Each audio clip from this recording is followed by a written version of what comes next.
Greetings, seekers of ancient truths and the most profound hidden mysteries of our world today. Behind the holy walls of the great temple lies a secret that defies all human reason. Was the house of God truly built by the hands of men or by the legions of hell? A king's wisdom was not his only weapon. He possessed a seal that commanded the darkness. Join us as we unlock the terrifying legacy of the legendary seal of the great King Solomon. Jerusalem, 960 BC, a golden age rising from the dust of the desert. But as the sun sets over Mount Moriah, the sounds of construction take a chilling turn. Massive stone blocks move in the shadows, carried by figures that are not human at all.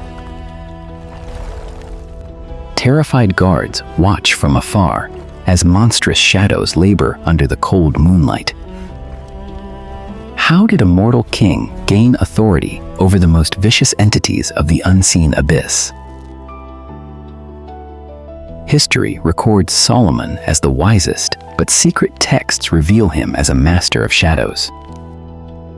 The Testament of Solomon speaks of a temple built not by faith alone, but by demonic toil. Great ashlar blocks, weighing tens of tons, were lifted as if they were as light as feathers. Beneath the surface of the sacred mountain, a dark pact was forged to build a house for God. Every stone laid in the foundation carries the silent, ancient screams of enslaved fallen angels. The high priests whispered in fear, knowing the king had crossed a line into the forbidden. The altar consumes it all. The smell of brimstone mixed with incense as the temple walls rose higher toward the heavens. Solomon stood alone on the ramparts, his right hand glowing with an ethereal, icy blue light. In this documentary, we peel back the layers of myth to find the truth of the ring. Was this the ultimate divine protection, or the beginning of a tragic spiritual downfall? If you held the power to command your darkest fears, would you dare to put it on? The world trembles at the thought of the Goetia, but Solomon made them his humble slaves. Behold the architecture of the impossible, where divinity and damnation met in a single stone. This is not just a story of a building, but a record of a cosmic power struggle. The legend begins with a cry for help and a divine gift falling from the stars. Early in his reign, the young King Solomon faced a mysterious and invisible enemy. A vampire-like spirit named Ornias was stealing the life force from the temple's children. No human wall could stop him, and no iron sword could pierce his shadowy, vaporous form. Solomon prayed in the inner sanctum, begging the Creator for a way to save his people. The air turned cold as a pillar of white light descended upon the altar of sacrifice. The Archangel Michael appeared, draped in a brilliance that blinded the mortal eyes of the king. In his radiant hand, he held a small, humble ring made of simple copper and iron. This was the concealed seal, etched with the true, secret name of the Most High God. "Take this," the angel commanded, "and you shall bind all the demons of the earth." Build my temple. With trembling fingers, the young king accepted the burden of the ultimate cosmic authority. As the ring touched his skin, Solomon felt the vibrations of every hidden soul in existence. The invisible became visible. The whispers of the abyss became loud and clear to him. Ornias was the first to fall, dragged into the light by the irresistible power of the seal. The demon shrieked as the iron ring burned his essence, forcing him into eternal servitude. This was the birth of the master, the moment a man became the jailer of hell. But why would heaven grant such a dangerous weapon to a heart made of fragile flesh? The ring gave him wisdom to rule men, but also the terror to command the damned. It was a tool of holy construction, meant to finish the most sacred house on the planet. Yet, every time the seal glowed, a part of Solomon's own peace began to wither away. He was no longer just a king, he had become a bridge between the light and the dark. The Testament of Solomon lists 72 kings of the abyss who bowed before the throne. One by one, the mighty dukes of the underworld were summoned to account for their crimes. They came in shapes of fire and smoke, snarling at the tiny ring that held them fast. Solomon sat on his ivory throne, cold and methodical, recording every name and every secret. He learned the herbs that heal, the stars that guide, and the spells that break the soul.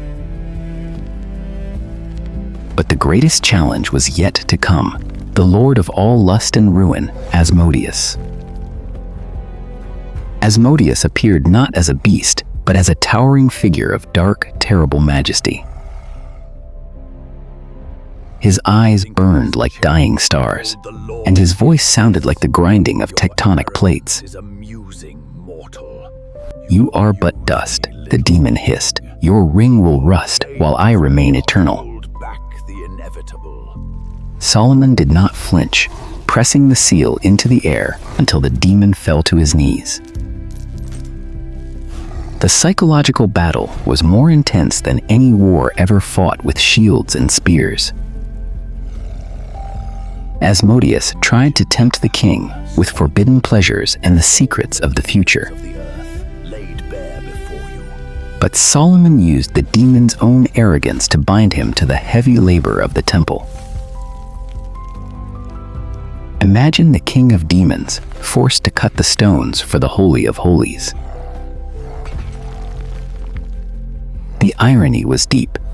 The architect of destruction was now the builder of the divine. If you were Solomon, would you trust the word of a king who rules through deception?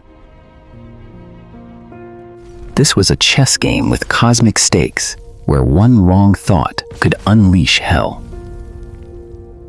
The Goetia demons were forced to mine gold from Ophir and silver from the ends of the earth.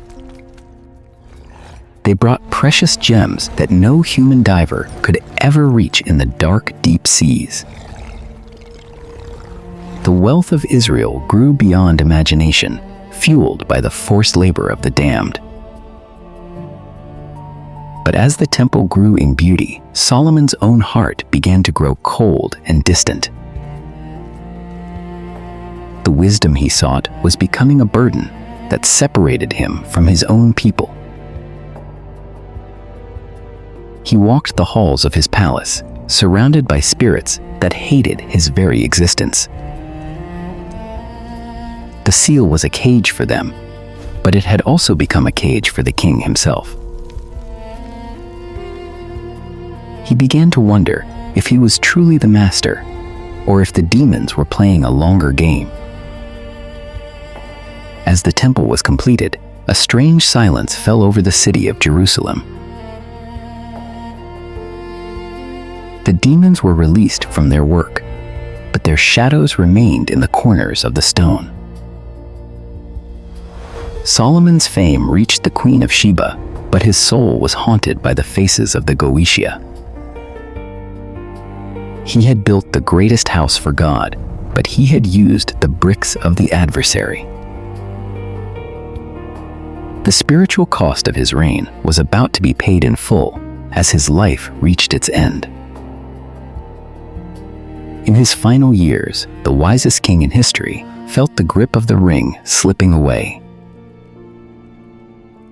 The idols of foreign lands began to fill the land, and the divine favor started to fade. On a high cliff overlooking the Great Sea, the elderly king held the seal for the last time. He knew that no man after him could be trusted with the power to command the legions. Have mercy on your servant. With a heavy heart and a final prayer, Solomon cast the ring into the churning, dark waves. It vanished into the depths, taking with it the authority to bind the kings of hell. Today, the symbol of the hexagram remains, a reminder of the king who ruled the spirits. It is found in churches, mosques, and synagogues, a geometric shadow of a lost power. Archaeologists still dig beneath the Temple Mount, searching for a trace of the copper ring. Does it lie in the mud of the Mediterranean, or is it hidden in a vault we cannot find? The legacy of Solomon is a warning. The tools of the enemy always come with a hidden price. True wisdom lies not in commanding the darkness, but in walking firmly within the light. Was Solomon's mastery of demons a divine gift of wisdom, or a dangerous descent into dark magic? Share your thoughts in the comments. Would you wield such power if it meant enslaving the abyss? Subscribe and like to explore more forbidden secrets from the depths of our mysterious global history.